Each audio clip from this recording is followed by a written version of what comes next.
Right, let's start the shit show then. Every time. Okie dokie. God almighty, I don't know why I've just said okie dokie. Sorry everyone, I've gone a bit crazy there. Joining me this week is somebody that was on the very first episode of the shit show. It was such a roaring success. The reviews were in and people were raving about it. They said, oh my God, isn't she incredible? Oh my God, isn't she amazing? All of that being said, the episode hasn't yet dropped, but it will be coming out on Friday, so I'm sure that's what they're going to say. Anyway, she needs no introduction. She's back again. She absolutely smashed it in episode 1. I wanted her back because she's my sister. She knows all my secrets, where all the bodies are buried, and she knows everything about me. So please give a massive warm welcome to the person that is my right arm. It's my beautiful sister, Sarah again. Woo! Oh my God, we're back. Can you believe we're back for episode 2? We're back, but you haven't done your... Episode 3! Bingo! Fucking bingo! Well, you haven't done your bingo. Oh, and you haven't done your... I've gone right off. It's gone to a shit show tangent already. You haven't done your slogan. Of course, yes, absolutely. I'm only here for your slogan. I know.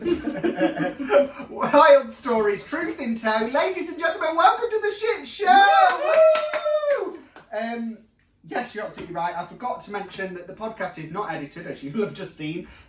Also, all of what we talk about is our opinion. Don't sue us. It's all alleged. We have no real facts. We can't be asked to Google anything. Go Google it yourself. Also, to tell you that there will be fucking swearing, so if you don't like it, fuck off. We're very sorry about that, but that's just how we fucking talk, so there's nothing we can do about that, is it? I must tell you, because I always forget this and I'm always told off, please do like and subscribe and follow for more shit show. Also, I will give you the email at the end of the show if you want to email your shit show stories as well. And my sister's absolutely right to remind me, I completely forgot about the bloody bingo, shit show bingo. Shit show bingo. And listen, I think in the first episode we got probably about 10 of what I did. 11, and with the second episode I think we did exactly the same again, so we'll probably get a full suite again this one. Full on shit show. Sound fails, camera stop recording, door goes, dog barks, phone rings, somebody walks in, we nearly piss ourselves laughing more often than not. Somebody walks off in tears, that could always happen. Awkward silence, we talk over each other, we both forget what we're talking about. That will happen. That happened quite a lot. I mean, you text me after episode 1. Yeah. What, in the 5 afternoon. hours later? 4 hours later? In the afternoon. We filmed it in the morning, and then in the afternoon, I remembered what I was thinking. Your tangent was about. Yeah. Yeah. And do you know what's really, it must be a thing that happens because the lovely Alice did exactly the same. So with Alice, we filmed obviously the episode, and then she texted me hours later saying, oh my God, this is what I was talking about. And I was like, oh my God.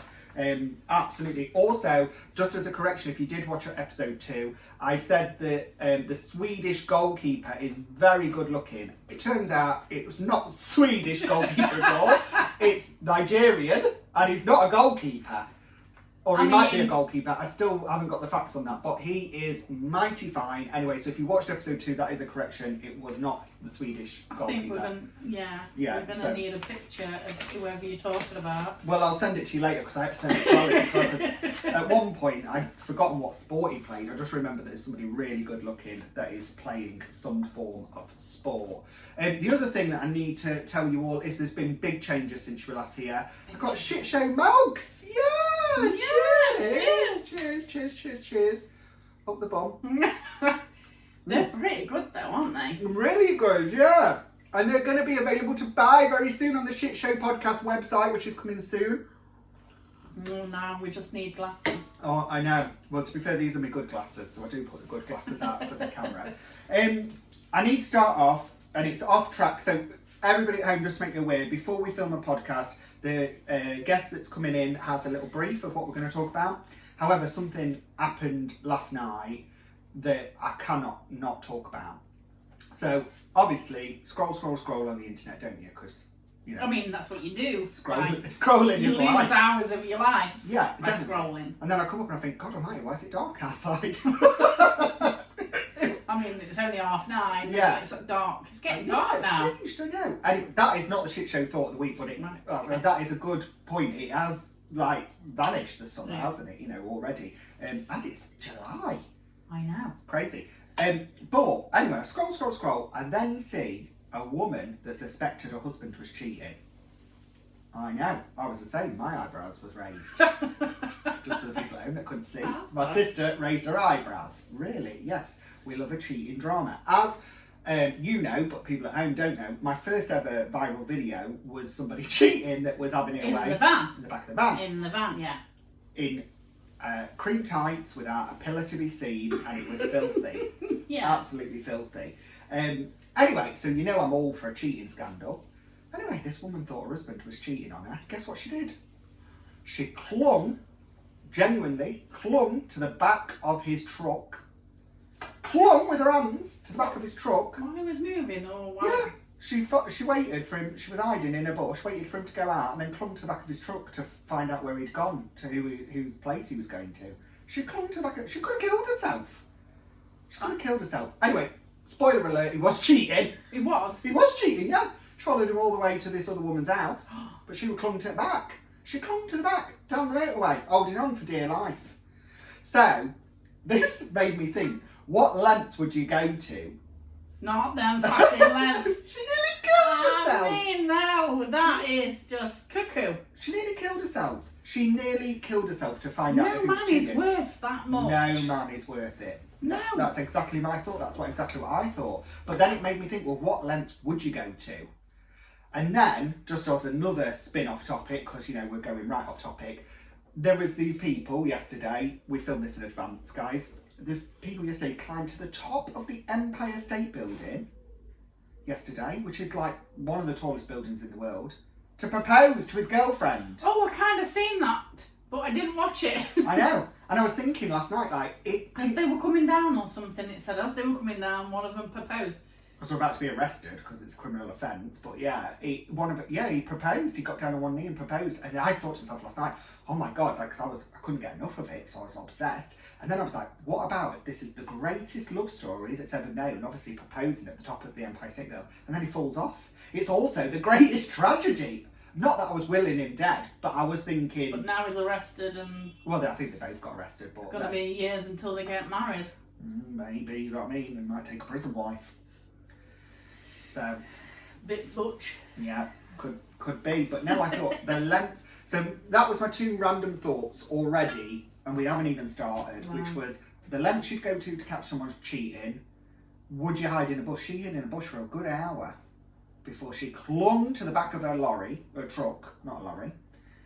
So would you hide for an hour? That's a lot. You know what I mean? And then the other thought is, how far do you go for the perfect proposal? Because I mean, once you've climbed to the top of the Empire State Building, what else is there to do? Like, there's no other way to beat that, is there? Well, no. No. But even the right mind would do it after they've climbed to the top of the Empire State Building. Well, you're on TV, go for your moment, innit? Yeah. That's what I mean. I wouldn't climb to no Empire State Building. I struggle climbing stairs. Yeah. I mean, I come up your stairs right to the top of the house, and I have to come back down, turn around, look at the wall, and crawl down the stairs. I can't look down the stairs. But that's because they're steep, isn't it? Yeah, that's what I'm saying. Like, what do you think Empire State Building is? How are you going to get them in the theme parks? I have no idea. The anxiety is going through the roof. And you know what? It's going to be like the peer pressure. It's like, Mom, you've got to do it. Mom, you've got to have a go. Sarah, have a go. We've come all the way to America. We're all the way to America. This is the issue I've got. I've got two kids that are adrenaline junkies. Yeah. And their dad is not. No. So who's got to take them on? Exactly. Who's going to do it? That'd be down to me. Yeah. And you're going to do it. No. There's one of the roller coasters that like hoiks you off at about 100 miles an hour. Yeah, I know. I'm Push face back. Really nervous. Really nervous. I'm hoping that they see it and they go, oh, it's not for me, Mum. We'll just stick with teacups. I don't want to go on the world's fastest roller coaster. I'm hoping. Yeah. Oh. I just like to go on the Dodgems. Scrap that, guys. Let's go to the dinosaur cafe. You know? Yeah. Minions. Yeah, it could happen. To be honest, you'd rather be on the roller coaster because it's probably going to be an absolute rip-off in that cafe. Probably, so. But Yeah. I won't be having an heart attack. No, exactly. Well, you might. Or I might be on the teacups. Yay! I mean, I can't really remember. I'm pretty sure there's no teacups. I don't want to say spoiler alert, but I'm pretty sure that... No, but do you know, like, Alton Towers? Yeah. They've got that... Other theme parks are available. Yeah. Alton Towers have got that mine train, and that goes pretty fast. The monorail? No, Not not the car park. That is crazy. I mean, the monorail in America looks amazing. It is really good, to be fair, from the car park, but you won't go anywhere near the monorail because you'll be dropped out at the door probably. No, Oh, we won't, we're driving. Of course. So we will go on the monorail. We will get to go on the monorail. But the mine train at Alton Towers is pretty fast, and they've got one similar. Yeah. And I think also at Universal they've got Harry Potter Hagrid's thing, and that is a bike and a cart, and that looks that's pretty right. doable. Yeah, and there's one, I can't remember. There's Velocicoaster Yeah, thing. I was- Oh my yeah, I god, was that gonna is say- what I'm dreading. Yeah. There's one that's like really high speed, like thingy. Yeah. No, I would understand that as well. And they're too young to not go with them. It's not like you can send them away. You've got I know, but like there's, I worry when I get on a ride. I don't know about anyone else, but when I get on a ride, I'm banging this to see if I fall out. I'm seeing if I can move. But you're not fear of falling out because that's very. No, but I fear of the kids falling out. Yeah, there's Like, not so they're much. off my People eye. don't really fall out of them, but it's more people get stuck up them. Like the amount of. Oh, don't give me something else to worry That's about. what I fear. I feel getting stuck up in the air and then they have to hike I'll be them off. texting you. I'm not. You won't be Empire texting State me. Building. You'll be upside down. Oh, You'll be God. texting me when you got back down saying, "Did you see me on the news?" I was part of a proposal. Well, hopefully next time you see me, I'll have been, And you'll have all the stories. and I'll have all the stories. Yes, and I guess perfect segue. I'm really getting good at this. Somebody that has a theme park in America, one of my absolute favourites, is the lovely, beautiful, and talented Dolly Parton, Dolly P. Dollywood is her theme park. I didn't know she had a theme park. She does have a theme park. Yeah, she goes around in a big carriage sometimes waving to people. I didn't know that she had truck stops. Yes, she does have truck stops as well, which sounds really wrong. Doesn't sound so dead like. I think about truck stops like it's like service stations. Think about like service stations like that. Yeah. But Serving coffee and Yeah. food and yeah, all stuff. sorts of stuff. Yeah. Yeah. I think that's a new thing for her. But I mean, she is like the queen of invention of like figuring it out. So with Dolly Parton, legend, genius, or overinflated rubber doll. No, she's not an overinflated rubber doll. Wow. I mean, she's a really good singer, Mm.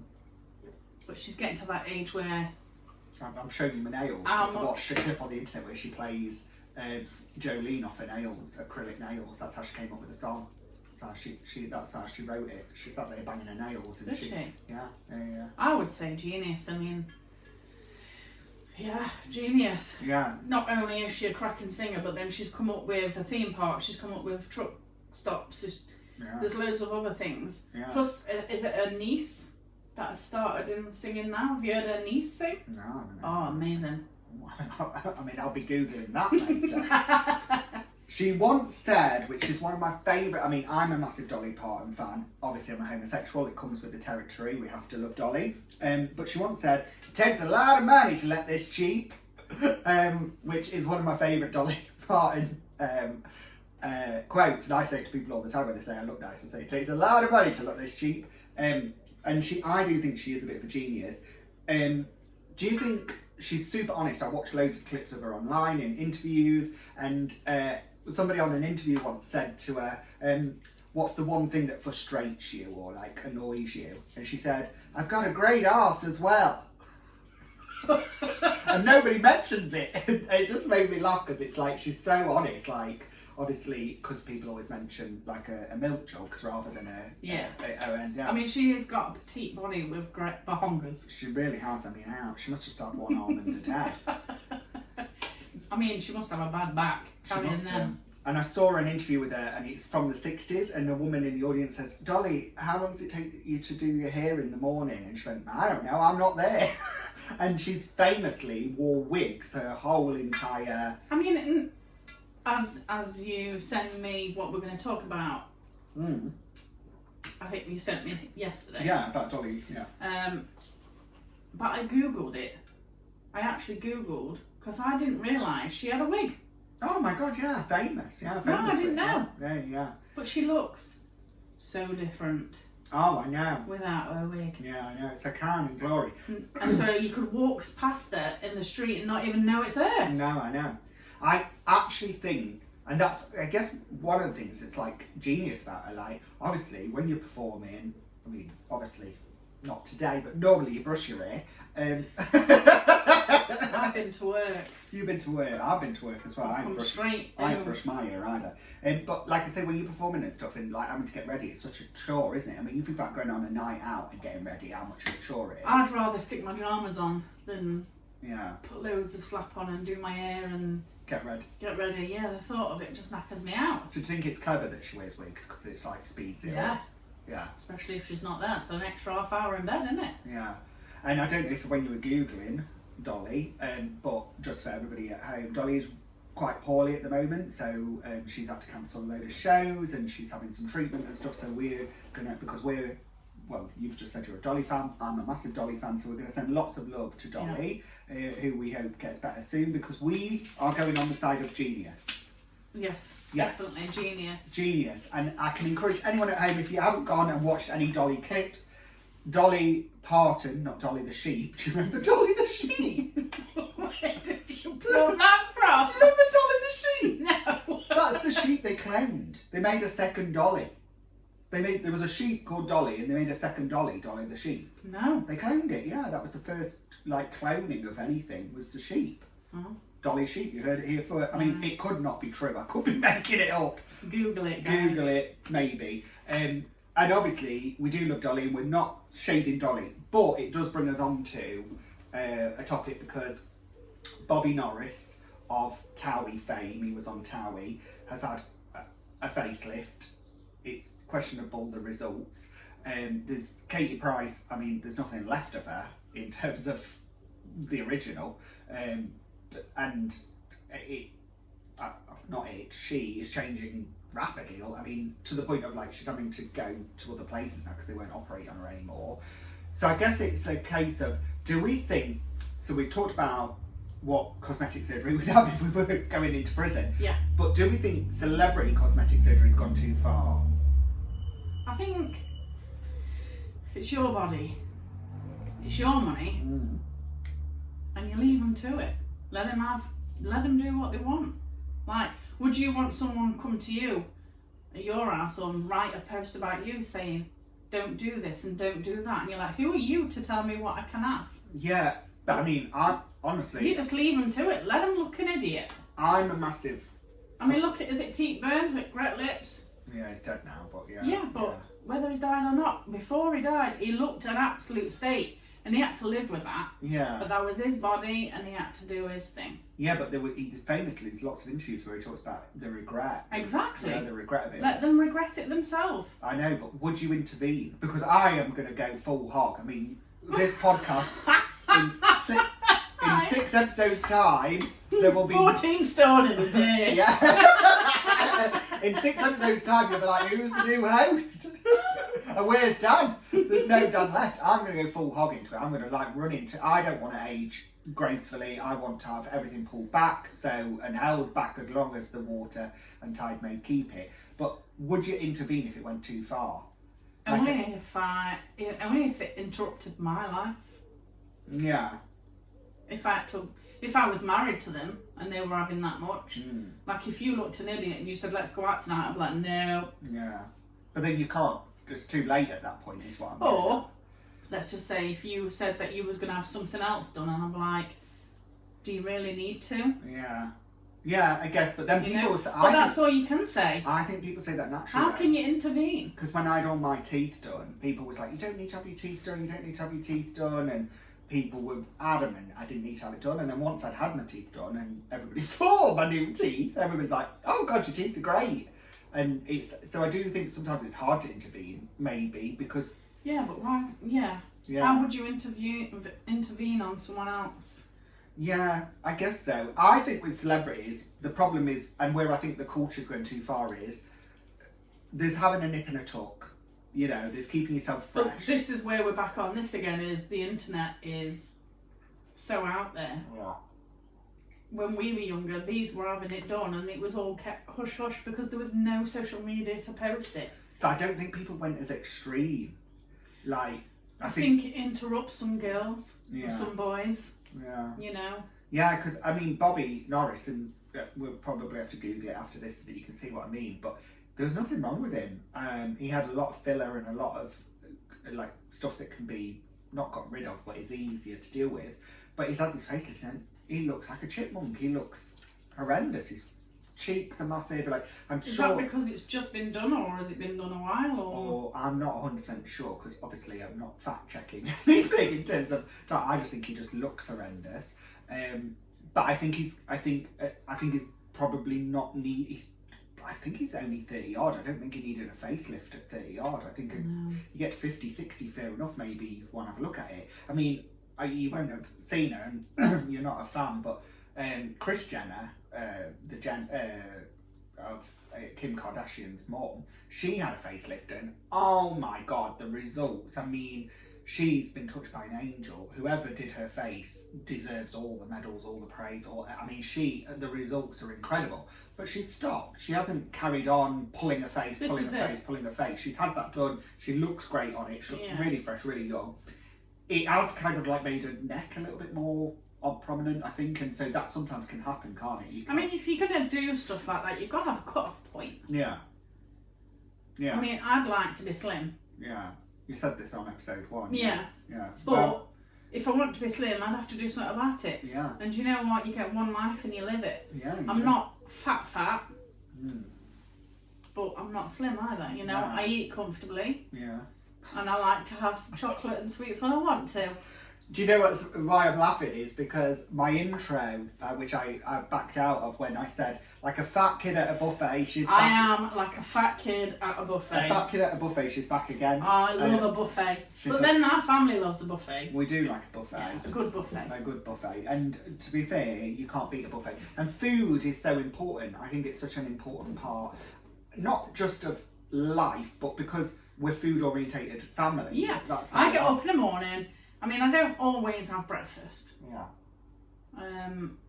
So if I have breakfast, then I start my hungry gene inside me, as I call it. So I know that if I have breakfast before I go to work, come 10, 11 o'clock, I need to have a yoghurt or a biscuit. And then I have my dinner at 12, 12:30, something like that, depending. And then I get tea when I get home. Yeah. But if I don't have breakfast, I can last until dinner. Yeah. There's probably some science to it, isn't there? I mean, I don't know. I'm not sure. So I have a fat day or I have a thin day. I think we've always been food-orientated people, and I think that's because a lot of, like... Yeah, but if I was to have breakfast, I'm thinking about what I'm having for dinner. And then once I've thought about what I'm having for dinner, what we're going to have for tea. In the morning, I sit there and I watch some TV and I'm like, oh, I could just eat that. Yeah. Do you get, with cooking programmes, you know, like when you're watching cooking programmes on the telly, does that... Do you know who you're talking to? Yeah, I know, but it might be on in the background. The only thing I watch is, what do they call The it? Pit. No. Oh, no. No. Bake Off. Bake Off, yeah. That's it. That's all I watch. I don't watch MasterChef. Do you know though, it's true. I used to be able to not watch Bake Off if I didn't have biscuits or cakes in the house. I needed to have something in the house because I'd be watching it thinking, God, look at that bakewell tart. I need to eat a bakewell tart, and that would be me done. Yeah. And if I get a taste, I went to watch a play, genuine true story. I went to watch a play, this was a few months ago, and they had fake fish and chips in the play. They weren't eating it, they were just pretending to eat fish and chips.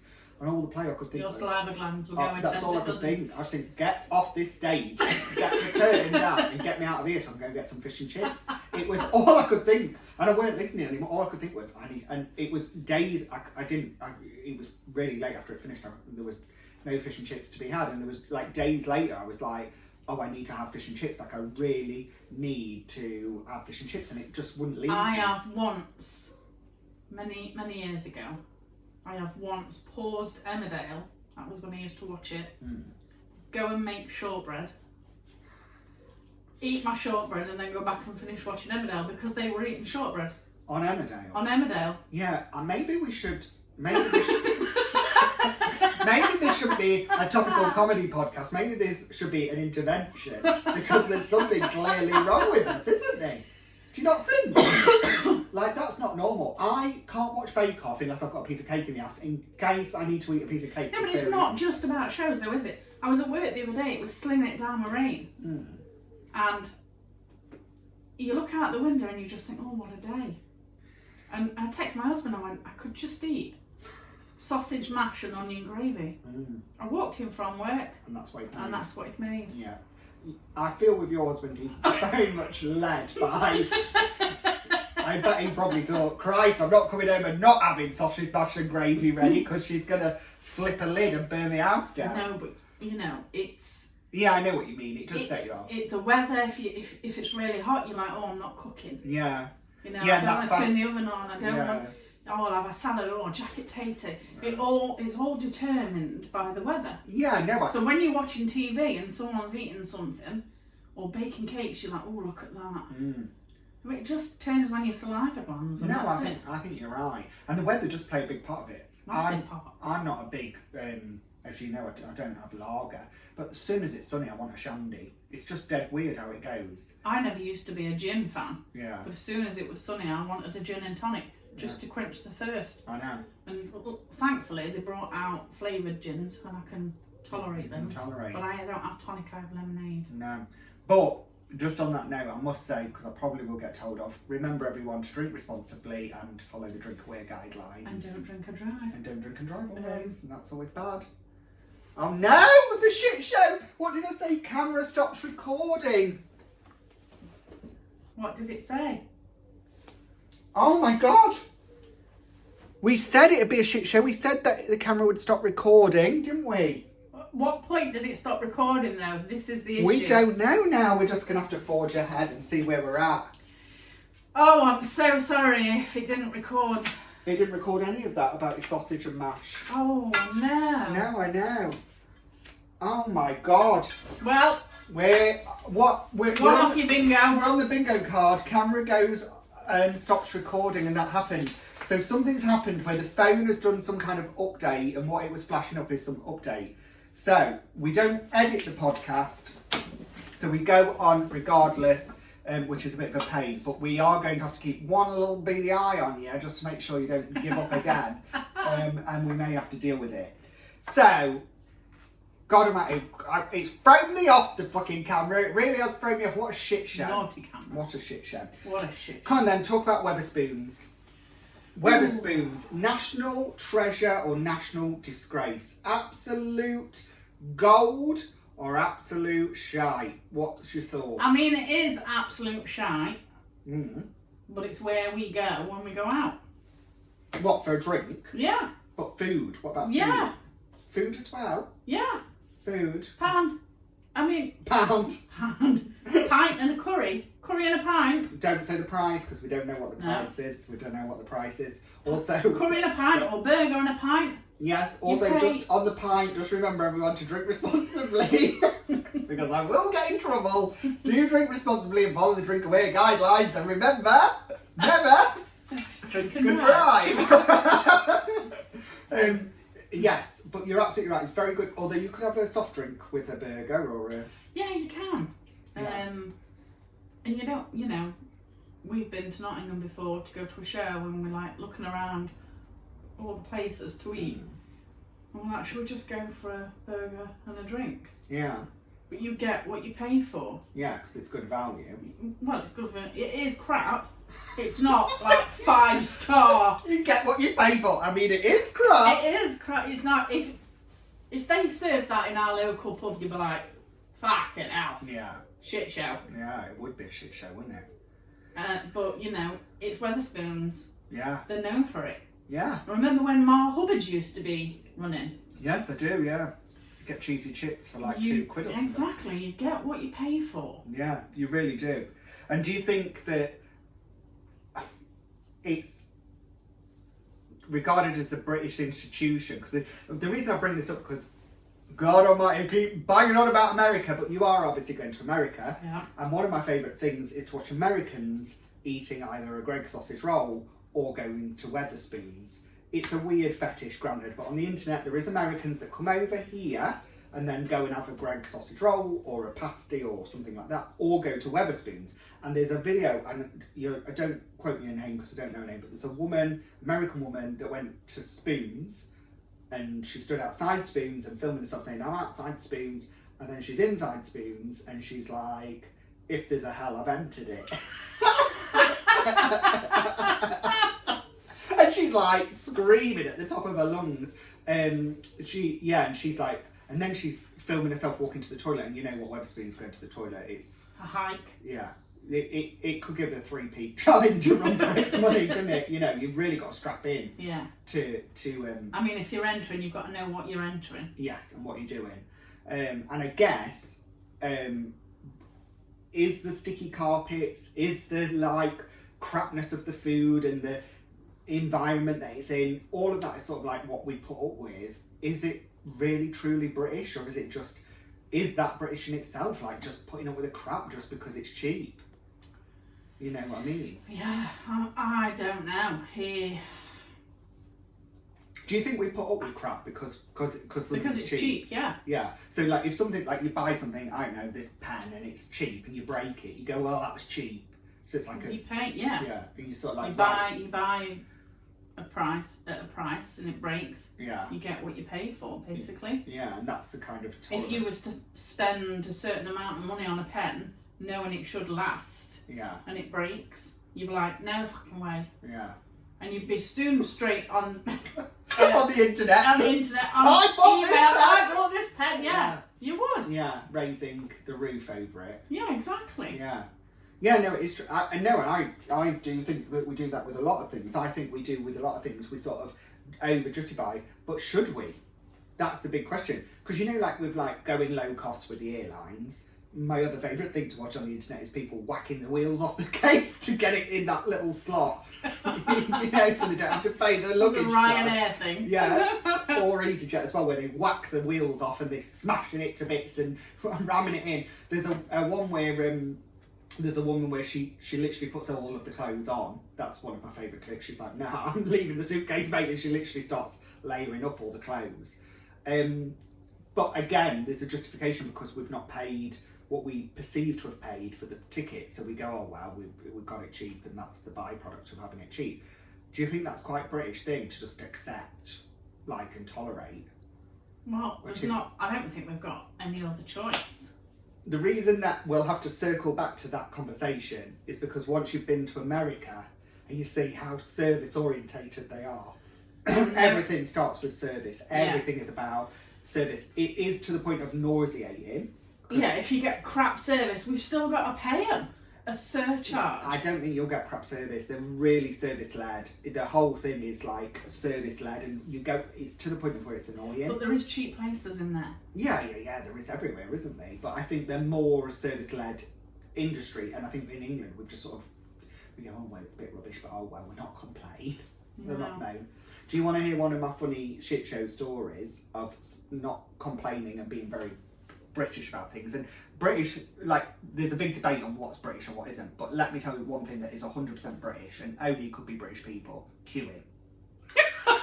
Queuing is a British trait. It is. One person can stand somewhere and someone else will join them, and then it'll be a full-on queue. That was going to be my story. So I've recently been on holiday and we're at the airport, and there's some people looking like a queue, and immediately we get straight into that queue. You joined a queue, you didn't know what it was for. We had no idea at all. And we got in the queue and stood in the queue, I'd say for a good 10 minutes before we realised it's not a queue. The person at the front's just stopped and is just sorting some papers out, and some people behind them have just stopped and thought it was a queue, and then the people behind them. And so now there is a queue, but the queue is to nothing. And the person that's at the front of the queue, who's sorting the papers out, just buggers off, and everyone's just sort of stood in the queue, but for no apparent reason. And nobody can work out how we did it. Nobody can work out how we managed to get at least 40 people into a queue for no reason. No reason at all. Nothing to queue for. No reason to queue. We're nowhere near where we need to be. Yeah.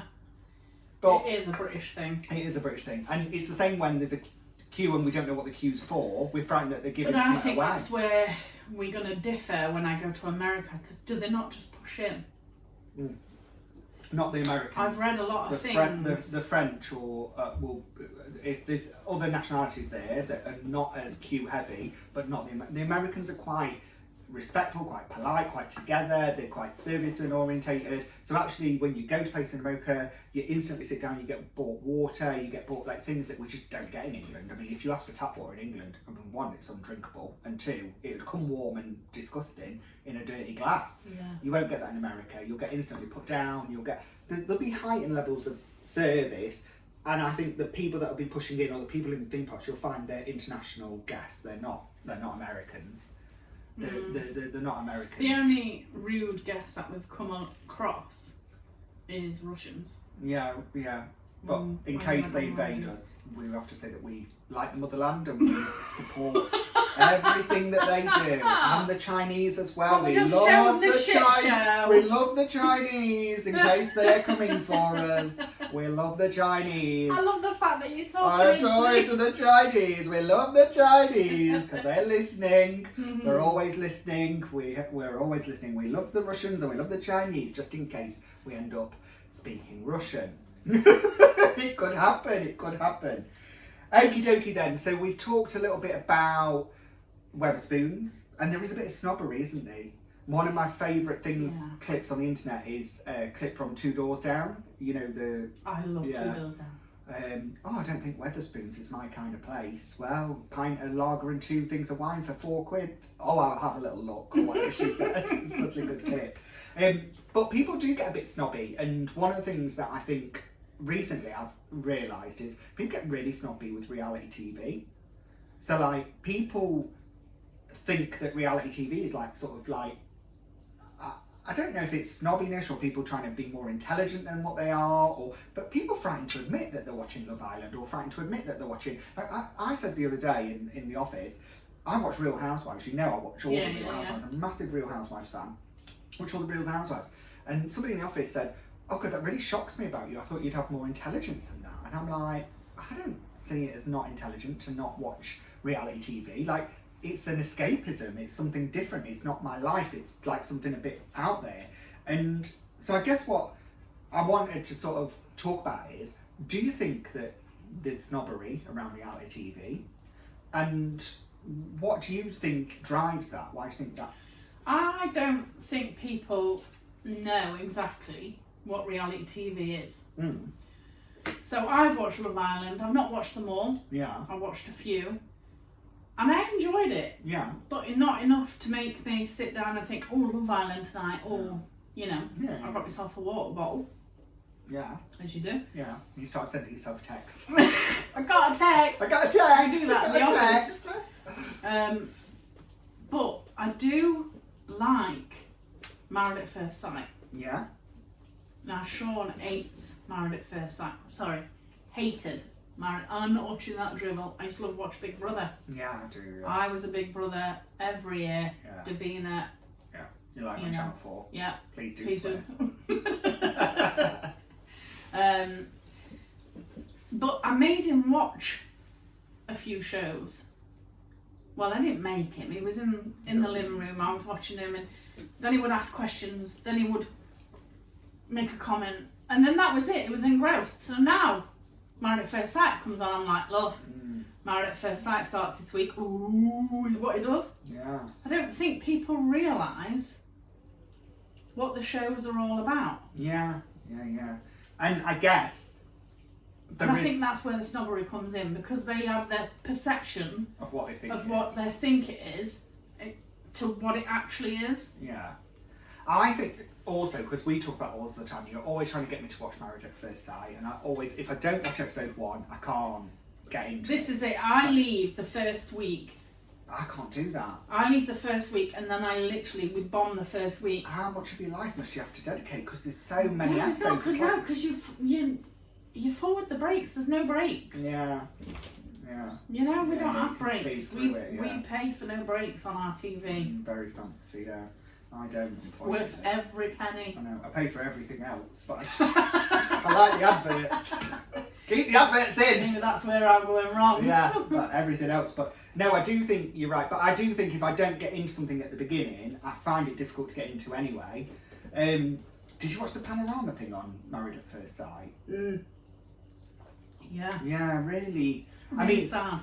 not surprising that they thrust two strangers together and one of them turns out to be a weirdo. I mean, it's not probably that far-fetched because, you know, if you met somebody on a night out, there's lots of people. I watched, jumping ahead on what I've been watching this week, but I watched yesterday The Fall, skydive, it's called Skydive Attempted Murder. Listen, you might have to Google the title. It's on bloody Netflix. I haven't seen that yet. It's only come out. It only came out yesterday. First of there's two back-to-back documentaries dropped yesterday on Netflix. I can talk about both of them incessantly because I was absolutely obsessed. But I watched The Fall. It's really weird how they've done it. It's like it's so Was weird. it one of them where they go forward and then back and then forward and There's back like and then forward and then actors back? playing, like rehearsing a bit of it, and then then all of a sudden the real woman turns up halfway through it, who's the actual woman. So basically, the premise is a husband cuts her ropes on. She's a skydiver, and her husband cuts the ropes and tries to. But basically, how she survived. To this day, I am still, like I say, to this day, I only watched it yesterday, but to this day, I'll never understand from yesterday. Because I didn't know the story, I'll never understand in a million years how she survived. She fell from 100,000 feet or something, and she survived, and God knows how she survived. And then, spoiler alert everyone if you haven't watched it, she gets back up in the plane at the end of it all. Well, if you haven't watched it in 3 weeks. Yeah, I know. Yeah. Well, it's number 3 on Netflix, so it's quite popular at the moment. I mean, it is a reality TV show, but I love watching cowboy cheerleaders. Oh my Dallas God! Cowboy cheerleaders. Yeah. I love that is watching a reality. That is a reality TV show. And what was really interesting about the latest series of that, I thought, was the fact that they're filming it after it's come out, like after it's now a big thing. So it's like showing you what it does to before and then after. Yeah, but they were like this time they were saying, do you want to be in it because you want to be a Dallas cheerboy leader, or do you want to be in it because you want to be famous? Yeah. So they had that on top as well. Yeah. But I do enjoy it, but it does annoy me sometimes because of how they have to keep themselves. Yeah. You know. Yeah. I know what you mean, and obviously. And how they look. And the kind of, I think the comments about like their hair and stuff like that, I think it's hard for anyone to watch that kind of stuff. I think that's quite difficult to watch, and I think the people that do it, you know, that they must look back at it. There's no way they can't watch. One of them says, "Oh, do you think if I came back and tried again next year?" And she was like, "Oh, we can't really say that." And then the next person says, "Yeah, definitely come back." Yeah. And I'm like, "Well, couldn't you just told the other person you're shit?" And everyone's going to watch it. Stop coming. Yeah. But then is the honest truth the best? No. Brutally honest? No, I mean, the young girl, so... Very impressionable, isn't it? I mean, look at that girl who didn't get in last year, but she got in this year. How much work she put in. Oh, God, I know. That is... It's just... It's a real dedication. There's dog barking. That's the bingo card. So what are we saying? Are we saying reality TV is just harmless entertainment? I'd say so. Yeah? I mean, it is reality. Yeah. It's happening. I know. Well, you're absolutely right, and I love it. So anybody that ever wants to talk about Real Housewives can talk to me. Now, I could not have my sister with us on the podcast without talking about family drama, because if we don't talk about family drama, why are you even here? And the family drama we're going to talk about is not our family, because our family is not got any drama. We're like the Waltons, we're all happy clacky. We're talking about the family drama, the Beckhams. The Beckhams. The Beckhams. Now, we're not going to say what side we're on just yet, but can you tell from my little introduction of this section who's right? The horrible son and his horrible new wife, or the beautiful and talented Vicky B and David? Now, Gee, let me think. I don't know what side I'm on, but who do you think's right? And I guess what's really interesting and going to be totally brutal, because your kids are probably going to watch this, is you do have to adapt when your child, I'm assuming, I don't have a child apart from a dog, which is not a child, but it is my child, but you do have to adapt when your child brings a partner home. Was it that we believe that Vicky B couldn't adapt? Do we believe that Nicola, I think it's Peltz, whose parents are one of the most wealthiest family in the world, that's the dog, drinking out of his bowl. We think Nicola Peltz is one of the, her parents are so wealthy. I mean, I've read somewhere she gets £1 million a month allowance still from her parents today. I mean, and the Beckhams are not poor, let's face it, they're not scraping around for old change. No, but they have morals and have enriched that into their kids, as far as I'm aware. And this actually works really well because they did the reality shows on Netflix. Yeah. Have you watched those? Yeah. Yeah. Where she's like, be honest, be honest. Exactly. Oh yeah, my dad had a Rolls Royce. Oops, sorry. Forgot we were rich. Yeah. But what side are you on? Who do you think's right? It's all in the newspapers. No matter what you read, there's always a different story. So without having the facts from themselves. If you say you've got opinion, I'm going to clash you over the head. Or you've had this story in advance to have a frigging opinion. I've had it and you've got 24 hours. You've got but 500. No, I like 500. Victoria Vicky and B. David. So if I was to pick a side, it would be their side. Yeah. However, having a son, I don't think I could go with him not speaking to me and basically slagging me off on the internet and the papers. And do you know what he's done last week or the week before, whatever week? I don't know, Google the week. But he did the DoorDash, which is like Deliveroo in America. Oh yeah, seen commercial. that. Seen it. Yeah, stuck at home, can't watch the World Cup. Something back. Yeah.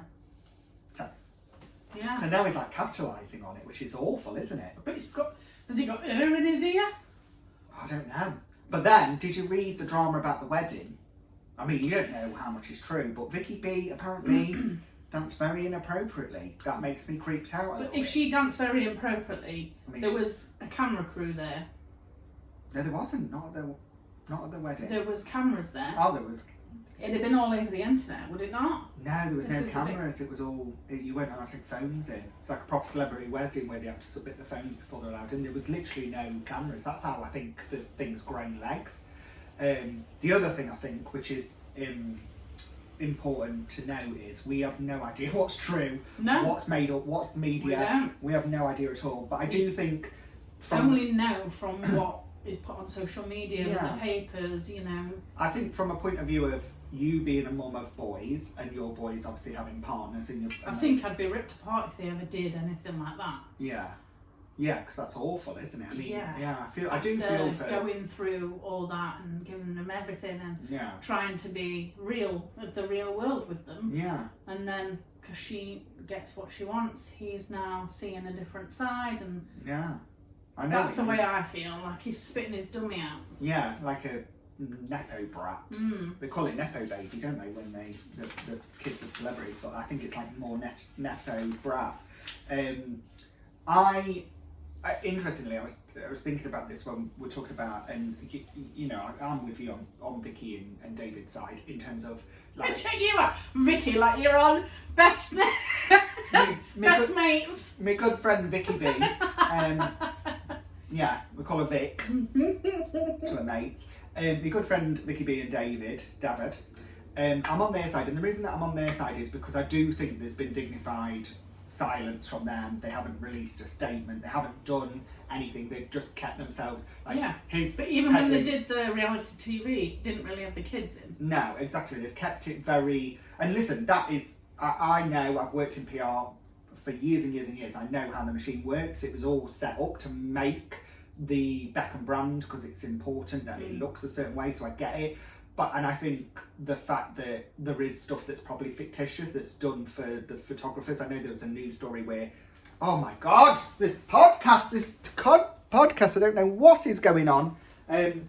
But there was, sorry, it's a shit show. The camera's off and on and off and on and off and on. So we have to keep an eye on it. No, I've been sneaking out one eye. But my thing with Vicky B is, Vicky B, our Vic.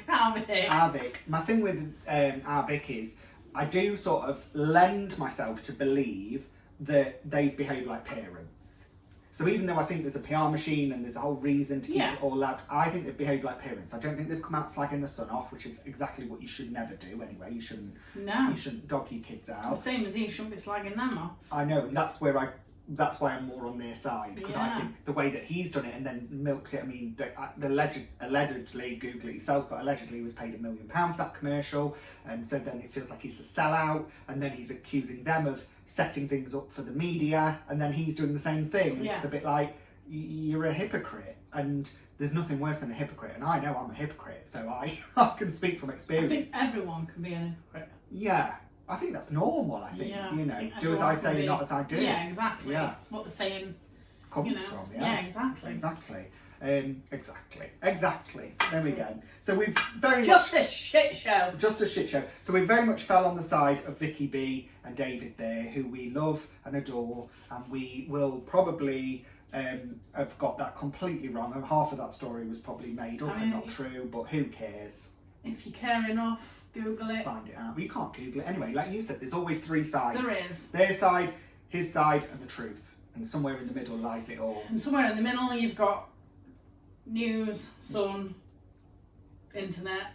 They're all coming out with different stories. Opinionated podcasters. Exactly. Yeah. Opinionated podcasters.